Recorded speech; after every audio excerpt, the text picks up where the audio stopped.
Hello, cherry viewers. Welcome back to Sandy Home Recipe. Yamakwa about Sandy Home Recipe. Nimetase be sweet potato pear puree for baby. Benua sweet potato for 8 minutes.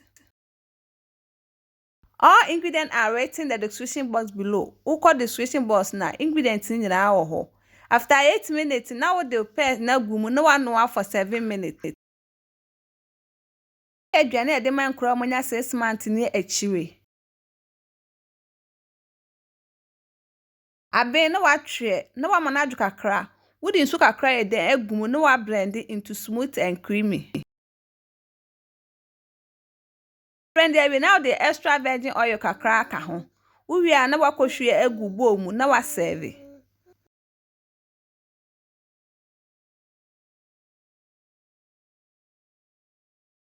Timi da man kro manya 6 months ni atry no.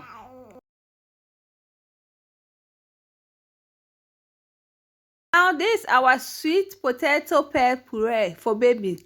Please like this video and subscribe to our channel. Thank you so much for watching.